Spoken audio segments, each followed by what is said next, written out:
voice escapes.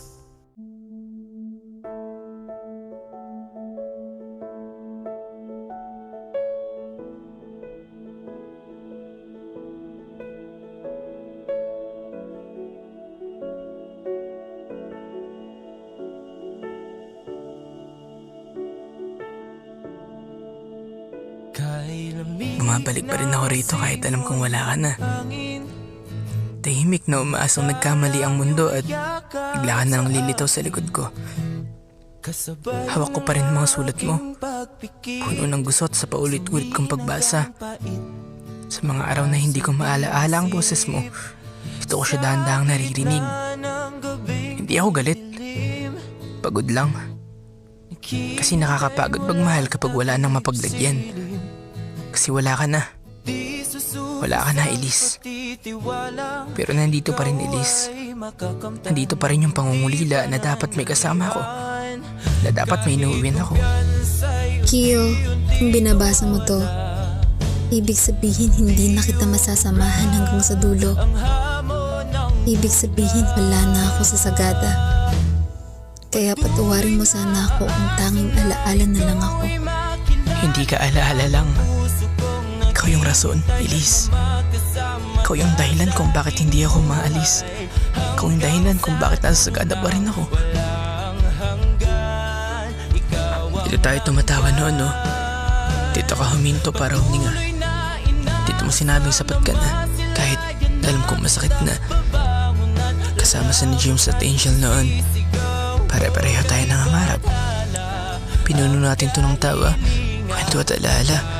Ngayon, pare-pareho na lang kaming tahimik.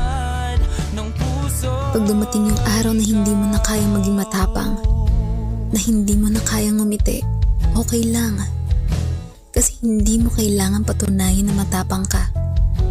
Na patunayang malakas ka kasi okay lang, Kio. Okay lang na hindi mo na kayang maging matapang. Na hindi mo na kayang ngumiti. Na hindi mo na kayang maging malakas. Alam ko naman, Elise. Pero kailangan ko pa rin bumangon. Kailangan kong maging malakas kahit wala ka nang hinihintay. Kio, hindi namin alam kung kailan kami lalapit eh.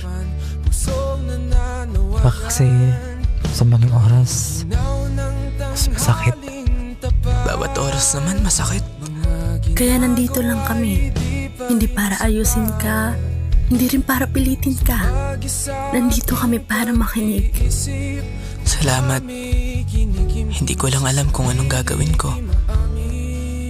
Kio, pag dumating yung araw na pakiramdam mo wala ka ng puwang sa mundo, tandaan mo sanang mahal kita ng walang kondisyon. At hindi ko yun kailanman pinagsisihan. Ako yung nagsisisi, Elise. Pero ako, pinagsisisihan ko lahat. Pinagsisisihan ko lahat. Lahat ng araw na hindi kita nagawang iligtas. Minsan, napapaisip ako, paano kaya kung ako'y nauna? Madali ba para sa'yo? Huwag ka namang ganyan, Kio. Hindi ko naman sinasadyang isipin. Pero usa lang kasi pumapasok sa isip ko.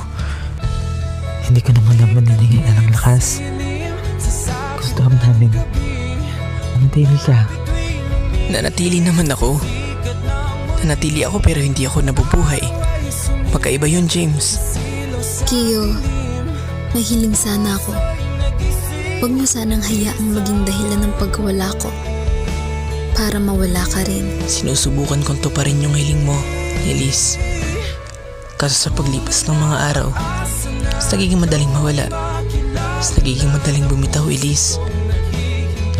Ganito pala kapag wala na yung minamahal. Hindi nawawala yung pagmamahal. Ikaw lang yung nawawala. Elise, mahal pa rin kita.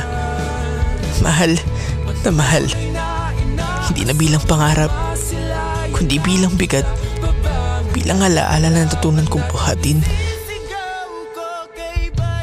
Kung alaala ka na lang talaga, halagaan ko yung alaala kahit masakit. Kahit hindi niya ako iligtas.